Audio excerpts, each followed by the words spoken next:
Hello friends, study with Kavita channel में आप सभी का स्वागत है। फ्रेंड्स, हमारा चैनल स्टडी विद कविता 9 ये सभी टीचिंग एग्जाम्स के लिए डेडिकेटेड है।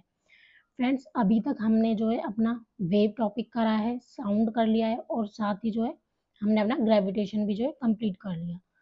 फ्रेंड्स, अब हमने अपना जो इलेक्ट्रिक करंट जो है स्टार्ट करा था, जिसमें हमारी 1 क्लास हुई थी और आज जो है हम अपनी सेकेंड क्लास जो है कंटिन्यू करने वाले हैं। फ्रेंड्स, जो फर्स्ट क्लास हुई थी उसमें हमने अपने इलेक्ट्रिक करंट क्या होता है ये पढ़ा था, साथ ही पोटेंशियल क्या होता है और पोटेंशियल डिफरेंस क्या होता है उसको पढ़ा, और पोटेंशियल 1 वोल्ट को जो है कैसे डिफाइन करते हैं उसके बारे में पढ़ा। अब फ्रेंड्स, आज हम अपना जो है रेजिस्टेंस पढ़ेंगे। रेजिस्टेंस क्या होता है, रेजिस्टिविटी क्या होती है, और साथ ही जो है सीरीज कॉम्बिनेशन और पैरेलल कॉम्बिनेशन में जो है रेजिस्टर्स को कैसे लगाते हैं इसके बारे में भी पढ़ेंगे। सो फ्रेंड्स, चलिए आज अब हम जो अपना रेजिस्टेंस को जो है स्टार्ट कर लेते हैं। सो फ्रेंड्स, रेजिस्टेंस क्या होता है? The property of a body due to which it opposes the flows of the current is known as resistance. यानी कि फ्रेंड्स, ये जो रेजिस्टेंस है वो ऐसी प्रॉपर्टी होती है जो हमारी बॉडी में से क्या है, करंट को फ्लो होने से रोकती है। तो वो कैसे होता है? फ्रेंड्स, क्या होता है कि जैसे जब हम जैसे हमें क्या करंट, जैसे हमारी बॉडी है, हम क्या है किसी स्विच वगैरह को पकड़ रहे हैं, तो क्या हुआ एकदम से हमें क्या होता है, थोड़ा सा करंट लगता है और फिर उसके बाद झटका लग जाता है। तो वो क्या होता है, वो इसी वजह से होता है कि हमारी जो बॉडी है, जो रेजिस्टेंस है वो करंट को रेजिस्ट करता है, जिसकी वजह से हमें एकदम से जो है झटका लग जाता है और हम क्या है दूर जाकर गिर जाते हैं। अब फ्रेंड्स, अगर हमसे पूछा जाए कि जो ऐसा यूनिट है रेजिस्टेंस की वो क्या होती है, तो फ्रेंड्स अब जो है हम रेजिस्टेंस के ऐसा यूनिट को जो है समझ लेते हैं। फ्रेंड्स, हमने जो है अपने ओम्स लॉ को जो है पढ़ा था कि ओम्स लॉ जो है वो क्या कहता है, the the current applies across the ends of the conductor is directly proportional to the potential difference. यहाँ पर ऐसे कह सकते हैं, the potential difference applied across the ends of the conductor is directly proportional to the current. या फिर diagrammatically हम इसको समझे तो ये ऐसे होता है। फ्रेंड्स, ये हमारा एक कंडक्टर है, इसमें हमारी जो एक शेल लगा हुआ है, या फिर हम बैटरी बोल सकते हैं। अगर हम शेल्स के नंबर को इंक्रीज कर देंगे तो इसको हम बैटरी बोल देंगे। तो शेल लगा हुआ है। अब फ्रेंड्स, यहाँ से क्या हो रहा है, हमारा जो आई करंट फ्लो हो रहा है। अब फ्रेंड्स, क्योंकि इसमें आई करंट फ्लो हो रहा है तो इसमें कहीं ना कहीं इलेक्ट्रॉन्स भी होंगे। अब जो इलेक्ट्रॉन्स है वो किस डायरेक्शन में जो फ्लो करते हैं? फ्रेंड्स, जो इलेक्ट्रॉन है वो हमेशा जो है करंट की जो अपोजिट डायरेक्शन में फ्लो करते हैं। अब फ्रेंड्स, अब क्या बोला है कि यहाँ से जो पोटेंशियल अप्लाई किया जा रहा है, the potential apply to apply at the ends of the conductor is directly proportional to the current flowing through it. यानी कि जितना पोटेंशियल हम यहाँ पर इंक्रीज कर रहे हैं, अगर हम पोटेंशियल को इंक्रीज करेंगे तो हमारा जो करंट है वो भी क्या होगा, हमारा इंक्रीज हो जाएगा। और यदि हम अपने पोटेंशियल को डिक्रीज कर देते हैं तो हमारा जो करंट है वो भी क्या होगा, डिक्रीज हो जाएगा। तो फ्रेंड्स, ओम्स लॉ यही कह रहा है कि जितना ज्यादा करंट, जितना ज्यादा हम वोल्टेज को अप्लाई करेंगे उतना ही जो है हमारा करंट जो है इंक्रीज होता हुआ चला जाता है। अब फ्रेंड्स, यहाँ से हम क्या निकाल सकते हैं कि V is directly proportional I। यानी कि इस प्रोपोर्शनैलिटी कांस्टेंट को अगर इस प्रोपोर्शनैलिटी साइन को हटाना है तो क्या लगाना पड़ेगा, एक प्रोपोर्शनैलिटी साइन भी लगाना पड़ेगा यहाँ पर, तो इक्वल में R इंटू में I। अब फ्रेंड्स, जो यहाँ पर R है वो क्या है, प्रोपोर्शनैलिटी जो है साइन है, और इसको हम जो है फ्रेंड्स क्या बोलेंगे, इस R को हम क्या बोलेंगे, अपना रेजिस्टेंस भी बोलते हैं। क्या बोलते हैं, रेजिस्टेंस। और जो ये फ्रेंड्स, जो ये हमारा फॉर्मूला निकल के आया कि V इज इक्वल्स में R इंटू में I, इसको हम क्या बोलते हैं, अपना ओम लॉ। ओम लॉ। अब फ्रेंड्स, यहीं से हम अपने रेजिस्टेंस को भी डिराइव कर देते हैं। रेजिस्टेंस को भी हम अपने यहीं से ड्राइव करते हैं कि द रेजिस्टेंस, रेजिस्टेंस क्या होता है, the property of a body due to which it opposes the flow of current in our body. या फिर ऐसे बोल सकते हैं simply, the property of a body due to which it opposes the flow of a current is known as resistance. अब friends, अगर हमसे ये पूछा जाए कि जो रेजिस्टेंस है उसकी यूनिट क्या होती है तो हम कैसे निकालेंगे? तो फ्रेंड्स, अभी हमने क्या निकाला अपना, V इज इक्वल्स टू क्या आया था हमारा, आई आर। अब फ्रेंड्स, यहाँ से हम R को निकाल सकते हैं, तो R इज इक्वल्स टू क्या हो गया हमारा, V अपॉन में I। अब फ्रेंड्स, हमारी जो हमें पता है V की जो यूनिट है वो क्या होती है, वोल्ट होती है, यानी कि पोटेंशियल डिफरेंस हो गया। या फिर सिंपली वोल्टेज भी कह सकते हैं। तो इसकी जो है क्या हो गई, वोल्ट। करंट जो है, करंट की क्या हो गई, एम्पियर, एम्पियर। अब तो यानी कि फ्रेंड्स क्या बोला हमने इसको, कि ये क्या होगा हमारा, वोल्ट पर एम्पियर।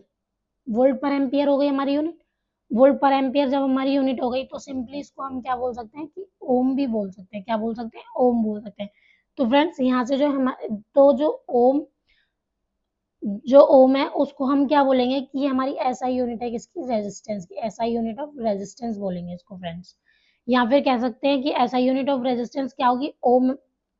ओम हो जाएगी, या फिर बोल सकते हैं कि वोल्ट पर एम्पियर होगी। सो फ्रेंड्स, अब अगर हमसे ये पूछा जाए कि जो हमारा रेजिस्टेंस ऑफ इंसुलेटर है वो कितना होता है। फ्रेंड्स, रेजिस्टेंस ऑफ इंसुलेटर निकालने के लिए हम क्या करते हैं, हम जो अपनी कंडीशन को अप्लाई करते हैं कि V इज इक्वल्स टू क्या होता है हमारा, आई आर। अब जो इंसुलेटर होता है उसमें करंट की जो करंट फ्लो कैसे होता है, जीरो। क्योंकि इंसुलेटर क्या होते हैं, इंसुलेटर ऐसे डिवाइस होते हैं जिसमें से हमारा जो करंट है वो क्या, फ्लो नहीं होता। करंट फ्लो नहीं होगा तो यानी कि करंट क्या हो गया, जीरो हो गया, है ना। जैसे हमारा प्लास्टिक हो गया, हमारी वुड हो गई यानी कि लकड़ी हो गई, उनमें से क्या हमारा करंट फ्लो नहीं होता। तो ये क्या होते हैं, हमारे इंसुलेटर होते हैं, यानी कि ऐसी डिवाइस होते हैं जिनमें से हमारा जो कि हमारी विद्युत के कुछ चालक होते हैं, यानी कि जिनमें से हमारा करंट जो है फ्लो नहीं होता है। ठीक है फ्रेंड्स। तो V is equals to I R. अब फ्रेंड्स यहाँ से हम R इज इक्वल्स टू क्या निकालें, V अपॉन में I। अब R is equals to V upon I है, तो V अपॉन में I। और फ्रेंड्स I की वैल्यू जो है वो क्या है हमारी, I की वैल्यू जीरो है। अब फ्रेंड्स जब भी कोई भी जब कभी भी क्या है, जब जीरो हमारा क्या है, किसी भी वैल्यू के डिवाइड में होता है, तो वो हमेशा क्या देता है, हमेशा जो इनफाइनाइट देता है। तो R इज इक्वल्स टू क्या हो गया, इनफाइनाइट। जो यानी कि अगर हमारा करंट जीरो होता है, तो हमारा जो रेजिस्टेंस है वो क्या होता है, हमारा इनफाइनाइट होता है, यानी कि बहुत ज्यादा क्वांटिटी में जो रेजिस्टेंस वर्क कर रहा होता है, जिसकी वजह से क्या होता है, हमारा जो करंट है वो फ्लो नहीं होता है। अब फ्रेंड्स, अगर हमसे ये पूछा जाए कि जो रेजिस्टेंस ऑफ सुपर कंडक्टर है वो कितना होगा। फ्रेंड्स, सुपर कंडक्टर जो है क्या होते हैं, सुपर कंडक्टर जो है ऐसी डिवाइस होते हैं जिनमें से करंट जो है ना, अब बहुत ज्यादा क्वांटिटी में फ्लो होता है। यानी कि जो हमारे मेटल्स हो गए, मेटल्स हो गए हमारे, है ना। तो मेटल्स यानी कि जो जिसको हम क्या कहते हैं, धातु कहते हैं। तो धातुओं में से क्या होता है, करंट जो है ज्यादा से ज्यादा क्वांटिटी में फ्लो होता है, जिसकी वजह से क्या है, हमें जो है करंट भी लग जाता है। जैसे अगर हमने क्या है, अपने हाथ में कोई लोहे की रॉड पकड़ी हुई है, लोहे की रॉड पकड़ी हुई है, और अगर हम कोई मतलब जहां से हमें करंट लगने की पॉसिबिलिटी है, ऐसी जगह हम पहुंच जाते हैं उसको लेके, तो क्या होगा, हमें करंट जो है जल्दी लगेगा। वो क्यों। अब फ्रेंड्स, आपने नॉर्मली भी एक एग्जांपल देखा होगा कि जब भी किसी पर्सन को करंट लगता है, तो हम क्या है, अ, हमेशा जो लकड़ी का डंडे से उसको छुड़ाते हैं, कभी हम लोहे के डंडे से क्यों नहीं छुड़ाते। क्योंकि फ्रेंड्स, अगर हम लोहे के डंडे से छुड़ाएंगे, या फिर कोई पर्सन उसको डायरेक्टली क्यों नहीं छुड़ाता, वो इसलिए नहीं छुड़ाता क्योंकि फ्रेंड्स हमारे अंदर भी जो है करंट क्या है, फ्लो होता है। ठीक है, हमारे अंदर से भी जो है करंट फ्लो हो जाता है। इस वजह से हम उसको डायरेक्टली नहीं जो है छुड़ाते। क्योंकि अगर हम डायरेक्टली छुड़ाने जाएंगे तो क्या होगा, हमारी बॉडी में भी करंट प्रोड्यूस हो सकता है, जिसकी वजह से क्या हमें भी करंट लग जाएगा। अब फ्रेंड्स, उसको जो है लोहे के डंडे से इसलिए नहीं छुड़ाया जाता है, लोहे की रॉड वगैरह से इसीलिए नहीं छुड़ाते, क्योंकि क्या है, वो एक मेटल है। अगर मेटल से हम किसी को छुड़ाएंगे तो क्या होगा, मेटल में क्या होगा, इजीली जो है करंट फ्लो होगा, ज्यादा से ज्यादा क्वांटिटी में करंट फ्लो होगा, तो जिससे क्या होगा, हमें भी करंट लगने की पॉसिबिलिटी होगी। और जो लकड़ी है, अभी हमने बताया कि जो लकड़ी है वो क्या होती है, इंसुलेटर होती है। इंसुलेटर में क्या करंट जो है जीरो फ्लो होता है। जीरो फ्लो हो रहा है, तो इसका मतलब क्या, रेजिस्टेंस जो है वो क्या, इनफाइनाइट है, यानी कि यहाँ पर जो करंट वर्क ही नहीं करता। तो इसी वजह से हमें क्या करंट नहीं लगता, और इसीलिए हम किसी भी पर्सन को जिसको क्या करंट लग रहा होता है, उसको हम लकड़ी के डंडे से जो है छुड़ाते हैं। अब फ्रेंड्स, सुपर कंडक्टर की जो है क्या कंडीशन होती है, क्या रेजिस्टेंस होता है, उसको भी देख लेते हैं हम।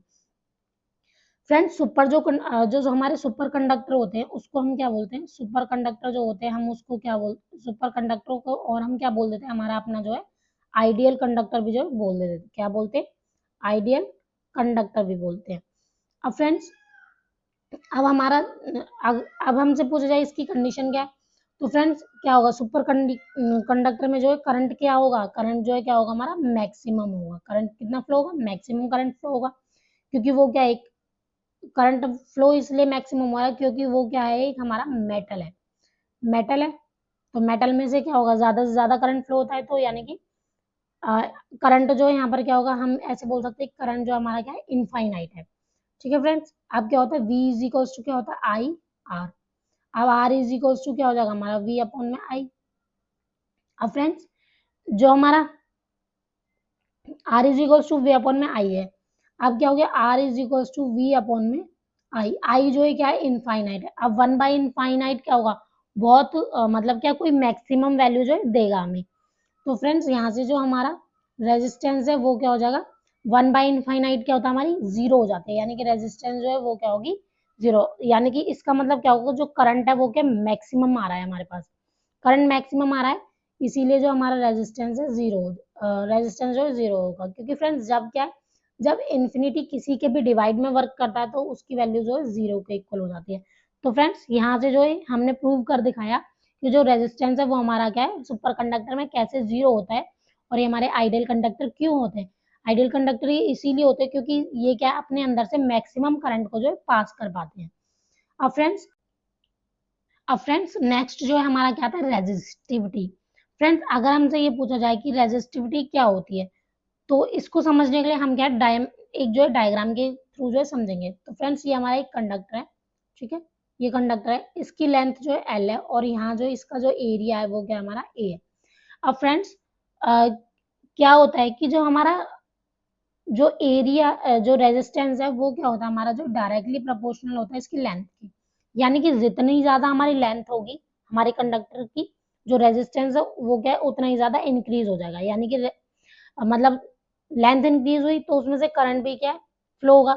अब करंट फ्लो होगा तो वो क्या करेगा, रेजिस्टेंस को जो है इंक्रीज करेगा। यानी कि रेजिस्टेंस अगर इंक्रीज हुआ तो लेंथ भी, अगर हमारी लेंथ इंक्रीज हुई तो हमारा रेजिस्टेंस भी इंक्रीज होगा, और अगर हमारा क्या लेंथ डिक्रीज हो गई तो हमारा रेजिस्टेंस भी जो डिक्रीज हो जाएगा। और दूसरी कंडीशन क्या होती है कि फ्रेंड्स जो हमारा रेजिस्टेंस है वो इनवर्सली प्रोपोर्शनल होता है हमारे जो एरिया के। यानी कि अगर हमने कंडक्टर का जो एरिया इंक्रीज कर दिया तो हमारा रेजिस्टेंस, एरिया अगर इंक्रीज हुआ तो हमारा रेजिस्टेंस जो है डिक्रीज हो जाएगा। यानी कि इनवर्सली प्रोपोर्शनल जो है इसमें जो है रिलेशन हो जाता है। अब फ्रेंड्स अब ये जो फर्स्ट इक्वेशन है और जो ये सेकंड इक्वेशन, अब इन दोनों को हम कंबाइन करके कैसे लिख सकते हैं, इन दोनों को हम कंबाइन करके ऐसे लिख सकते हैं ना कि R is directly proportional to L upon में, ऐसे लिख सकते हैं। क्योंकि फ्रेंड्स दोनों ही आर के डायरेक्टली जो है, एक जो डायरेक्टली प्रोपोर्शनल में, एक इनवर्सली प्रोपोर्शनल है, तो हम आर को जो है एक ही बार लिख सकते हैं। तो R is directly proportional to L upon में ए। फ्रेंड्स एल जो है वो क्या, लेंथ ऑफ द कंडक्टर है, और जो एरिया है एल जो है वो क्या, लेंथ ऑफ कंडक्टर है, और जो हमारा ए है वो क्या, एरिया ऑफ कंडक्टर है। अब फ्रेंड्स इसको जो है हम अपना आगे सॉल्व करते हैं तो क्या हो जाएगा हमारा, तो हमारा R is directly proportional to L upon में ही था। ठीक है फ्रेंड्स, अब इस प्रोपोर्शनैलिटी साइन को हटाने के लिए हमें क्या है, किसी कांस्टेंट का यूज करना पड़ेगा। तो हम क्या करते हैं, आर इज इक्वल टू क्या हो जाएगा हमारा, रो एल अपॉन में ए। फ्रेंड्स जो ये रो होता है इसको हम क्या बोलते हैं, रेजिस्टिविटी। ठीक है फ्रेंड्स, यानी कि फ्रेंड्स अगर हमसे ये पूछा जाए कि जो हमारा रेजिस्टेंस ऑफ कंडक्टर है वो किस किस पर डिपेंड करता है, तो फ्रेंड्स हम क्या बोलेंगे कि रेजिस्टेंस ऑफ कंडक्टर जो है depend on length of area of cross section. यानी कि जो हमारा जो रेजिस्टेंस है वो किस पर डिपेंड कर रहा था, रेजिस्टेंस जो है हमारे लेंथ के डायरेक्टली प्रोपोर्शनल था, तो रेजिस्टेंस किस पर डिपेंड करा, हमारी लेंथ पर। ठीक है, रेजिस्टेंस किस पर डिपेंड करा, लेंथ पर। दूसरा क्या है, जो रेजिस्टेंस है किस पर डिपेंड करेगा, हमारा एरिया ऑफ क्रॉस सेक्शन पर भी जो डिपेंड करेगा, एरिया ऑफ क्रॉस सेक्शन। यानी कि उसका जो, जब हमारे कंडक्टर का एरिया इंक्रीज हुआ तो रेजिस्टेंस क्या हो रहा था, हमारा डिक्रीज हो रहा था। तो रेजिस्टेंस जो है किस पर डिपेंड करेगा, हमारे एरिया पर। अब फ्रेंड्स जो रेजिस्टेंस है वो हमारे क्या टेम्परेचर पर भी जो डिपेंड करेगा, रेजिस्टेंस जो है किस पर डिपेंड करेगा, हमारे टेम्परेचर पर भी। फ्रेंड्स टेम्परेचर पर कैसे करेगा, मान लो कि फ्रेंड्स हमने मेटल लिया है, ठीक है, अब मेटल है, मेटल को अगर हम मान लो हीट करते हैं, हीट करेंगे तो क्या होगा, उसमें जो इलेक्ट्रॉन्स है वो क्या बहुत ज्यादा फास्ट फास्ट जो है मूव करेंगे, जिसकी वजह से क्या होगा, करंट जो है जल्दी फ्लो होगा। करंट फ्लो होगा तो हमारा क्या जैसे ही मतलब टेम्परेचर इंक्रीज होगा तो करंट भी ज्यादा से ज्यादा फ्लो होगा, और रेजिस्टेंस क्या थोड़ा कम हो जाएगा, या फिर करंट कम हो तो रेजिस्टेंस जो इंक्रीज होगा। तो यानी कि जो हमारा जो रेजिस्टेंस है वो हमारे टेम्परेचर पर भी डिपेंड करता है। ठीक है फ्रेंड्स, अब जो है और जो रेजिस्टेंस है वो किस पर डिपेंड करेगा, रेजिस्टेंस जो है हमारे मटेरियल पर भी डिपेंड करता है कि मटेरियल जो है किस टाइप का है। अगर मतलब कंडक्टर है या फिर इंसुलेटर है तो जो हमारा रेजिस्टेंस है वो किस पर डिपेंड करता है, हमारे जो है मटेरियल पर भी डिपेंड करता है कि वो मतलब किस टाइप का जो है मटेरियल है हमारा। ठीक है फ्रेंड्स, अब यहाँ से जो है अब हम जो है अपनी रेजिस्टिविटी जो है हमारी, ये तो हमने देख ली कि रेजिस्टिविटी जो है रेजिस्टिविटी कैसे निकलेगी। अब हम ये देख लेते हैं। तो फ्रेंड्स अभी क्या है हमारा R is equal to rho L upon में ए। तो फ्रेंड्स जो ये रो है इसको हम क्या बोलते हैं, अपनी रेजिस्टिविटी बोलते हैं। अब फ्रेंड्स इस रेजिस्टिविटी को हम ऐसे लिख सकते हैं ना कि रो इज इक्वल्स टू में आर ए अपॉन में एल, आर ए अपॉन में एल। तो फ्रेंड्स यहाँ से ये हमारी क्या है रेजिस्टिविटी जो निकल गई कि जो रेजिस्टिविटी होती है वो क्या होती है, वो डायरेक्टली प्रोपोर्शनल होती है हमारे रेजिस्टेंस इनटू में एरिया और इनवर्सली प्रोपोर्शनल होती है हमारी लेंथ की। अब फ्रेंड्स अगर हमसे नेक्स्ट जो ये पूछा जाए यूनिट ऑफ रेजिस्टिविटी जो क्या होती है, unit of resistivity friends resistivity को जो हम अपने रो से जो है डिनोट करते हैं तो क्या होगा, रेजिस्टिविटी जो क्या होगी, तो रेजिस्टिविटी जो क्या हो जाएगी हमारी रो इज इक्वल्स टू क्या हो गया आर ए अपॉन में एल। अब फ्रेंड्स अगर हमें रेजिस्टिविटी की यूनिट निकालनी है तो हमें पहले रेजिस्टेंस की यूनिट पता होनी चाहिए। तो फ्रेंड्स हमारी जो रेजिस्टेंस था उसकी यूनिट क्या थी हमारी ओम, ओम। अब फ्रेंड्स हमारा एरिया, एरिया की जो है क्या होती है फ्रेंड्स यूनिट मीटर स्क्वायर, क्योंकि हम एरिया को मीटर में जो है मेजर करते हैं। अब जो एरिया वो क्या है मीटर स्क्वायर होता है। अब फ्रेंड्स जो लेंथ है, लेंथ को भी हम कैसे मेजर करते हैं, मीटर में मेजर करते हैं। तो यहाँ भी क्या लिखेंगे हम एम। तो फ्रेंड्स एक एम से एक एम कैंसिल हो जाएगा। अब फ्रेंड्स इसकी जो यूनिट है वो क्या निकली हमारी ओम मीटर। क्या निकलेगी फ्रेंड्स, जो हमारी रेजिस्टिविटी होती है उसकी यूनिट क्या होती है हमारी ओम मीटर। अब फ्रेंड्स नेक्स्ट जो है अब हम क्या करते हैं, फ्रेंड्स हमारा जो है कॉम्बिनेशन ऑफ रजिस्टर जो है क्या होता है। और फ्रेंड्स ये देखेंगे हमारा जो कॉम्बिनेशन ऑफ रजिस्टर क्या होता है, कितने टाइप का होता है। तो फ्रेंड्स रजिस्टर तो हमने अभी सीख लिया कि क्या होता है, जो हमारी क्या करंट को फ्लो होने से क्या रोकता है उसको क्या कहते हैं हम रजिस्टर बोलते हैं या फिर रेजिस्टेंस बोलते हैं।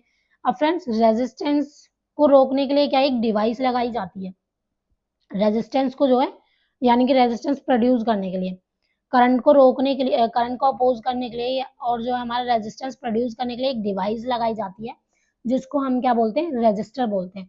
और जो फ्रेंड्स रेजिस्टर का जो हमारा क्या है जो सर्किट है वो इस टाइप से मतलब हम क्या डिनोट करते हैं इसको, और इसको हम क्या बोलते हैं कि जो है ये हमारा रेजिस्टर जो है लगा हुआ है। अब फ्रेंड्स जो हमारा ये जो कॉम्बिनेशन ऑफ रेजिस्टर है वो कितने टाइप का होता है, या फिर ये बोल सकते हैं कि हम सिंपली ये बोल सकते हैं कि हम जो रेजिस्टर है उसको कितने टाइप से जो है अरेंज कर सकते हैं।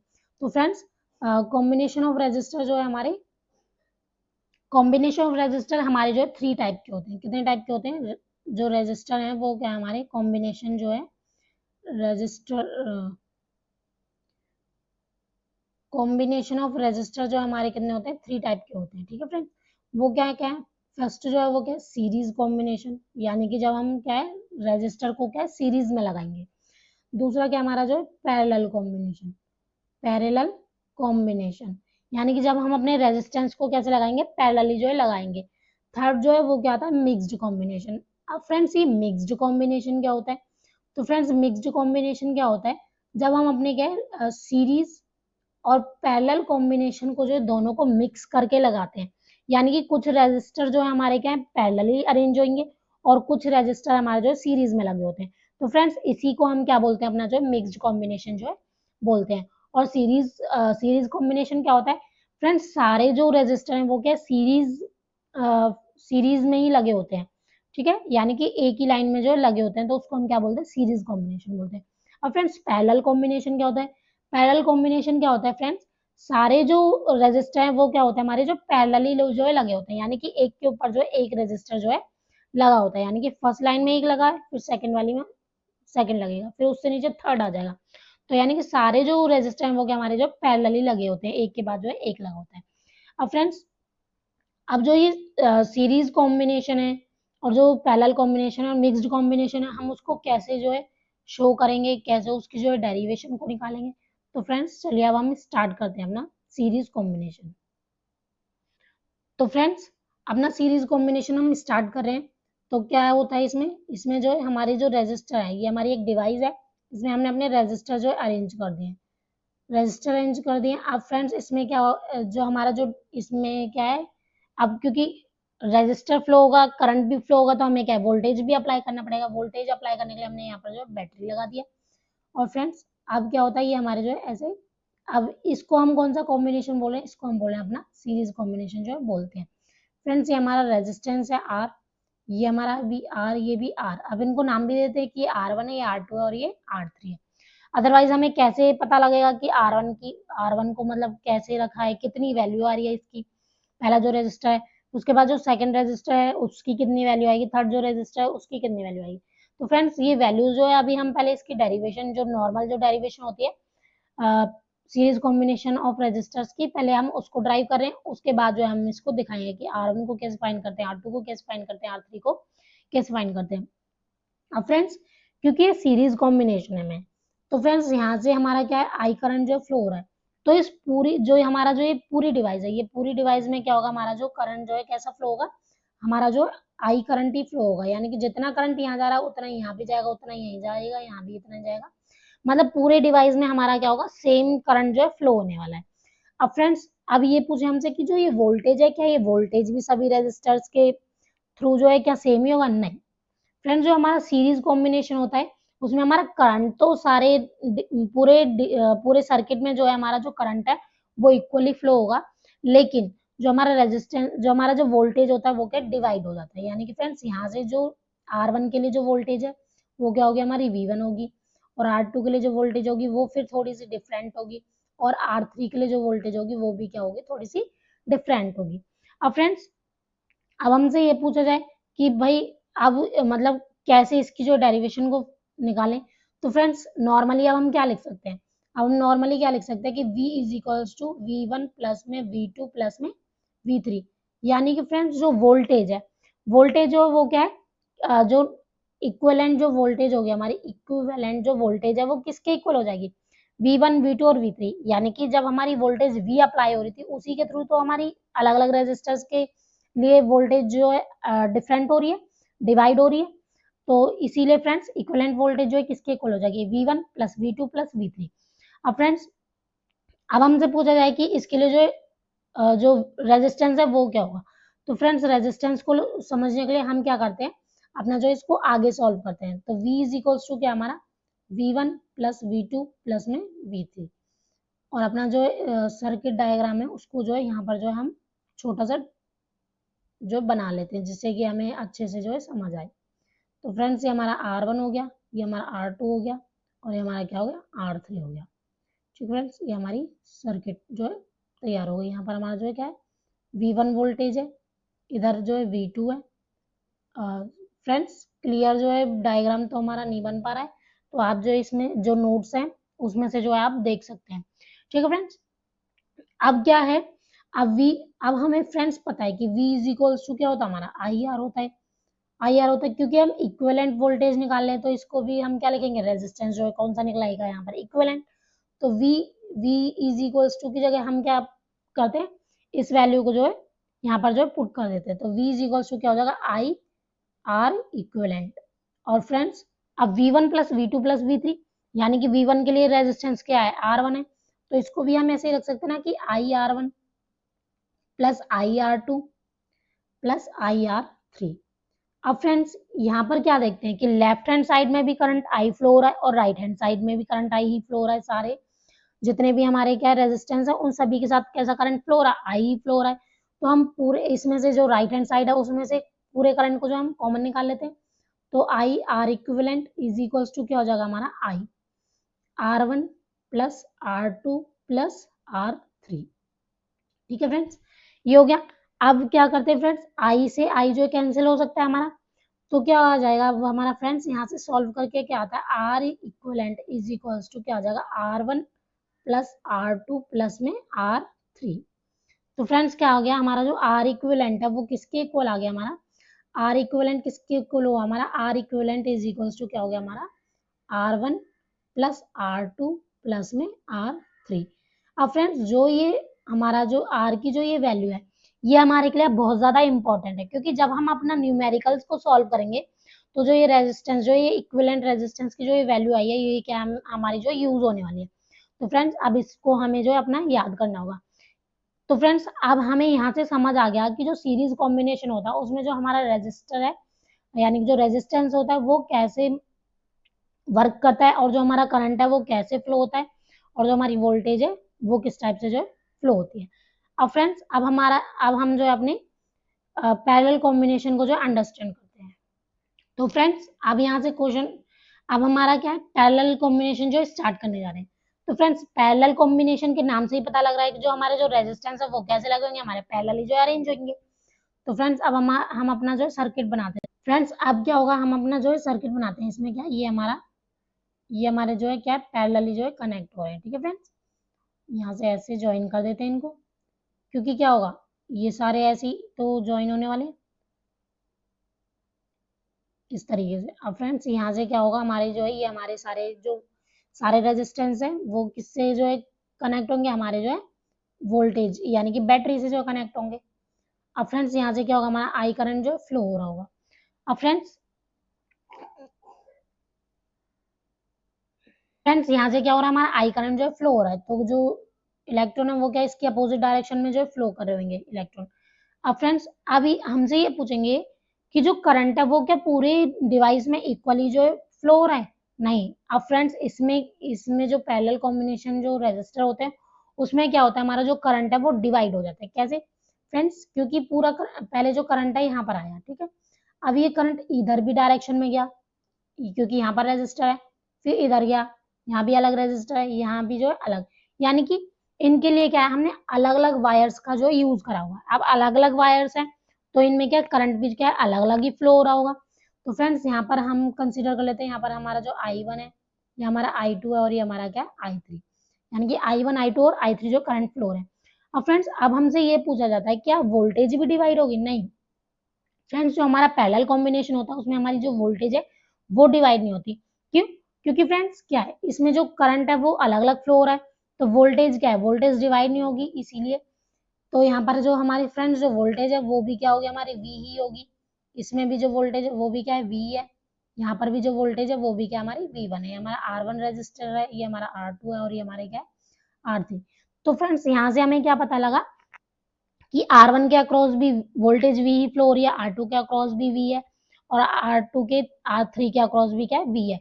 यानी कि जब हमारी पैरेलल कॉम्बिनेशन में जो हमारे क्या है सर्किट बना हुआ होता है, पैरेलल कॉम्बिनेशन में हमारे रेजिस्टर लगे हुए होते हैं, तो हमारा जो करंट है वो तो डिवाइड हो जाता है लेकिन जो वोल्टेज है वो क्या है पूरे सर्किट में सेम ही फ्लो होती है। अब फ्रेंड्स अब इसकी जो मैथमेटिकल जो डेरिवेशन भी देख लेते हैं। तो फ्रेंड्स यहाँ से क्या होगा, हमारी जो हमारी क्या है वोल्टेज है वो क्या हो जाएगी हमारी, अब V इज इक्वल्स टू क्या होगा अब फ्रेंड्स यहाँ से क्या हो रहा है, हमारा जो करंट है वो क्या है डिवाइड हो रहा है। तो फ्रेंड्स क्या लिख सकते हैं हम कि जो हमारा जो आई इक्विवेलेंट है, अब यानी कि क्या लिखेंगे हम, आई इक्विवेलेंट इज इक्वल्स टू क्या हो जाएगा हमारा I1 प्लस I2 प्लस में I3, यानी कि जो करंट डिवाइड हो रहा है हमारा उसको हम ऐसे भी लिख सकते हैं ना कि वो सभी के जो है सम के इक्वल होगा, यानी कि सबके जो एडिशन के इक्वल होगा। तो आई इक्विवेलेंट इज इक्वल्स टू क्या क्या हो गया हमारा I1 plus I2 plus I3। अब फ्रेंड्स अब हमसे ये पूछा जाए कि वो इसमें जो रेजिस्टेंस है वो कैसे निकालेंगे। तो फ्रेंड्स अब हमें पता है कि V इज इक्वल्स टू क्या होता है हमारा IR, ये हम जानते हैं। तो यहाँ से फ्रेंड्स हम अपने I की वैल्यू निकाल लेते हैं। तो I इज इक्वल्स टू क्या हो जाएगा हमारा V अपॉन में R।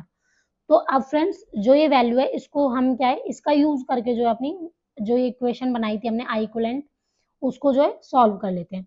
तो यहाँ से हम क्या करेंगे V अपॉन में R इक्विवेलेंट लिख सकते हैं हम इसको, क्योंकि हम I इक्विवेलेंट की जगह पर इसको रख रहे हैं तो हम इसको R इक्विवेलेंट जो है रख सकते हैं। अब I1 की जगह क्या रखेंगे हम V अपॉन में R1 प्लस में V अपॉन में R2 प्लस में V अपॉन में R3, क्योंकि फ्रेंड्स जो हमारा वोल्टेज है वो तो सेम ही फ्लो हो रहा है, वो तो कहीं डिवाइड नहीं हो रहा है ना, तो इसीलिए हम क्या रख रहे हैं V अपॉन में R इक्विवेलेंट, V अपॉन में R1 प्लस V अपॉन में R2 प्लस में V अपॉन में R3। अब फ्रेंड्स जो ये V है ये V जो है हमारे क्या है राइट हैंड साइड में सेम ही है और लेफ्ट हैंड साइड में भी सेम है।